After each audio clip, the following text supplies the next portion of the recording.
Have you ever had that feeling right in the middle of an argument with your partner where you suddenly realize you're not actually fighting with them? Well, you're looking at their face, but you're feeling a pain that is 20 years old. You're shouting at them, but you're actually screaming at someone from your past who never listened. We like to think we're adults making conscious choices in our relationships, but the truth is, most of the time, we're just children in grown-up clothes, desperately trying to fix a blueprint that was broken before we ever knew how to speak. Think about it. Why is it that some of us feel a cold wave of panic the second a partner doesn't text back? Or why do some of us feel like we have to be perfect, doing everything, solving everything, being the strong one, just to feel like we deserve to be in the room? It's because our childhood wounds aren't just memories. They are the invisible architects of our love lives. If you grew up in a house where you were told or made to feel that you were a regret or a mistake, or that you simply weren't wanted, you don't just get over that. Unfortunately, you carry that not enough in your marriage, into your bed, into your bank account. You become hyper-vigilant. You start scanning your partner's face for the slightest hint of boredom or irritation, because to your inner child, that look means I'm going to be thrown away again. And then there's the armor. Some of us were hurt so badly, so physically or emotionally trapped, that we built these massive walls. We call it independence. We say, I don't need anyone.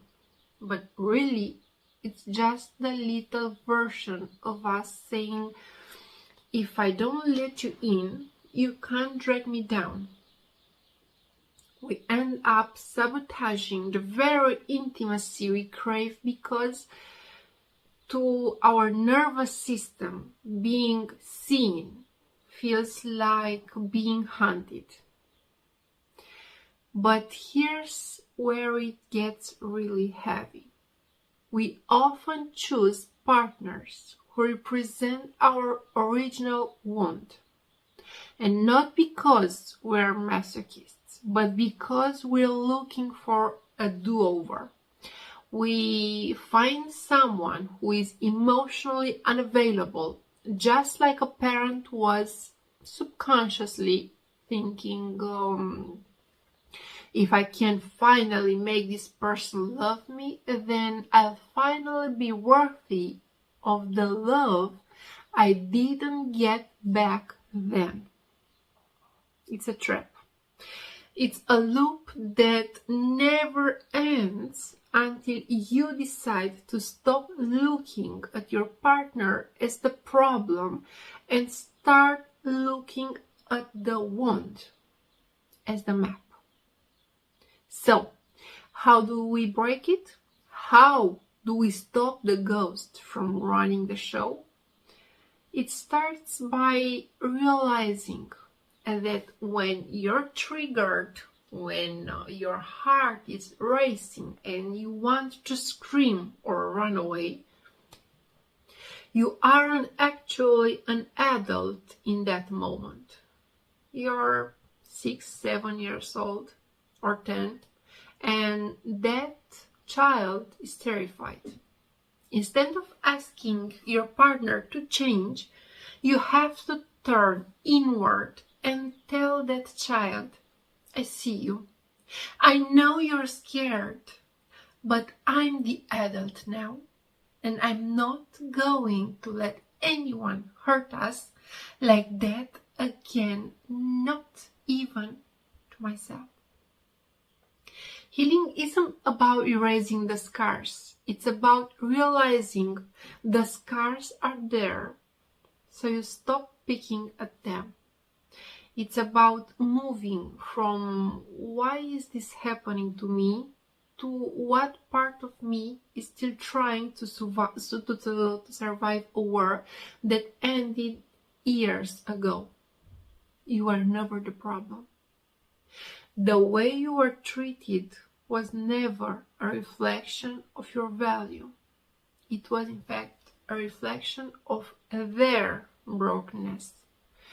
When you finally accept that you are allowed to be loved without earning it, without being perfect, and without being a shield for everyone else, that's when the sabotage stops.